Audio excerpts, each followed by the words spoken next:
Dad, how did your growing up at that time contrast with what Mom was having going on in her life? I'm grinning because they're totally different. What was it like?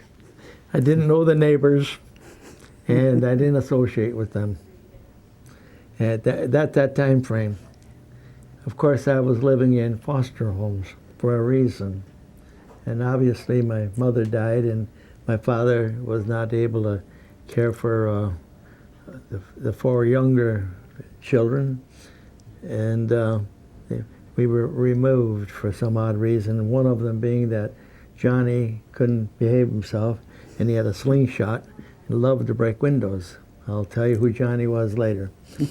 And then from there, he didn't know that he was going to get put away, you might say, and that's what happened. He was put away on Bucyrus Avenue, which is right down the street from here, by the way. And there was a big fence around it, and you played in that fence. It's something like I advocate for our colored friends on the east side to do when you're misbehaving.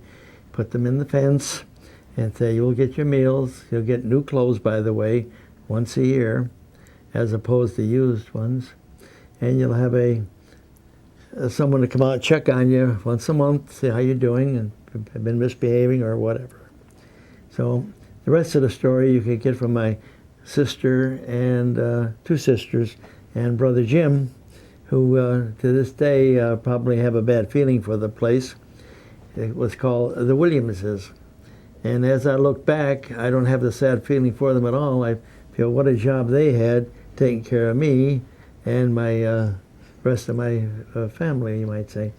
And I didn't give them much sympathy at all. I just did what I wanted to do until it took a few years to get squared away. It isn't that I was a criminal, but there was no chance to be a criminal. You're staying in the yard. However, in 1933 or thereabouts, the family, there was two other children in that Williams's family, and they treated us pretty much like that one. But the point is that we had a 1924 Dodge, and the big car that it was could handle 6 kids, and we went up to Niagara Falls once a year regular before it was what it is now. And at that time, it was just a falls, and it wasn't publicized coming there or whatever. It was just a nice place to go, and I liked that. And I got to meet their extended family that Mrs. Williams had, and one of them was a lady, her sister, an older person, 32 years old, and she was changing jobs, and I always wondered about old people who were 32 years old at that, And I look back and laugh at some of my opinions I had, and that's one of them, old 32-year-old lady. But the family, the yard was all right. And I got to watch Mr. Williams, or what we'd call father and mother, to take that car apart, the 24 Dodge. And I can visualize it like today, when he took the thing apart and why he was doing it. And he let me watch. I didn't get a chance to do much helping because a 7-year-old don't help too much, but you can look. And they had a wagon there. I was able to take the wagon apart anytime I wanted, grease it up and play games with that. But I got my first idea about taking an engine apart, and the guy used to do it about once every year and a half or 2 years because the valves didn't hold up very long on cars at that time. In fact, it helped me many years later when I had a Model A Ford at West Tech when I was going there. And as Christmas holiday, I had time on my hands, and of course I took my car apart. It was right in the backyard where I was boarding again, and went to I think it was Western Auto. Got a handful of tools I thought I would need, and I took it apart and put it together, and it ran like a charm, oddly enough. And as I look back now on the way I did the job, I kind of shudder, but it ran. In fact, I kind of like a Model A to this day because Matuska has one, and we drive that, and I offered several times to help him on it, but he didn't know I had experience as a 18-year-old boy, and he wasn't going to let me help him because from what I knew of a Model A. Of course, I could have helped him, but he didn't have any confidence on me on anything, but that's okay. Yeah. How old were you when you took apart the Model A? 18, yeah, which is Because I was lucky enough to have the Model A because I had been working the last 2 years of high school. You know, there was a war on at that time, and you could actually get a job, and I did. I got it at National Tool Company, and they let me work in there on some pretty high-class tools that we were making there. Of course, that goes on and on. I can tell you, I had 3 foster homes, and the last one I went to, the second one I went to, was a Bohemian family. And were they ever nice people? You ever talk about food, they had it. No, nobody made food better than that, other than you know who, you know.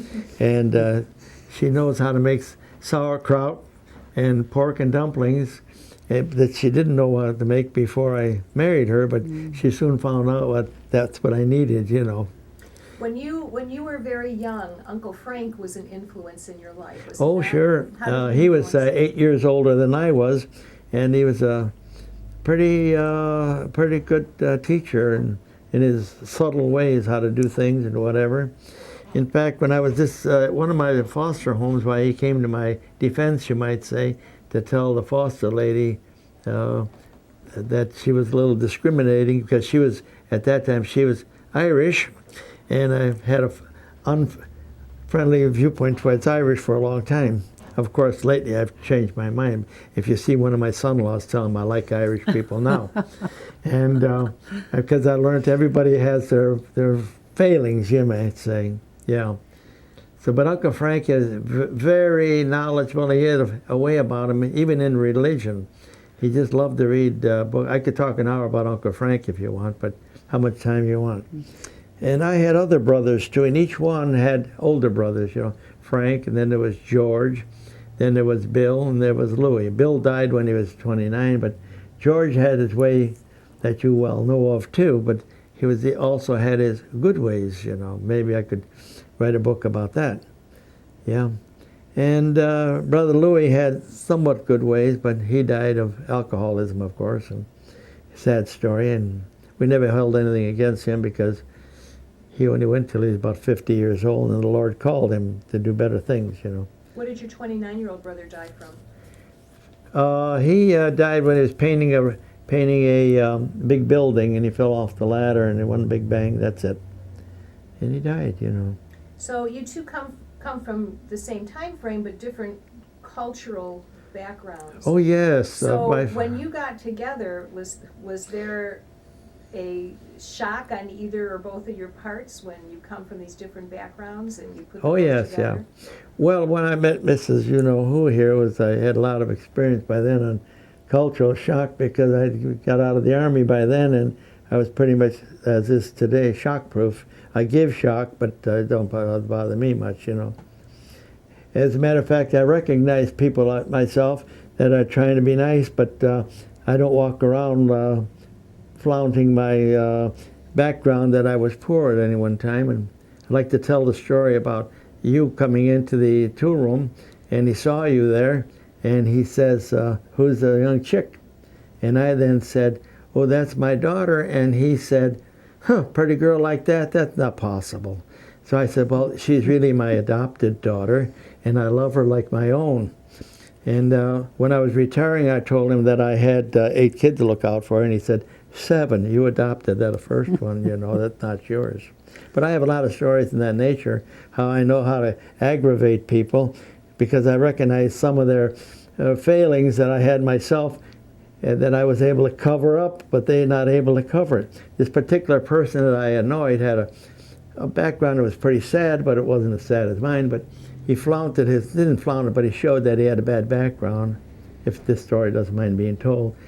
And I told him what a good background I had, that my father had a machine shop, and that I did well there, and he didn't. When I graduated from high school, I got a new Plymouth.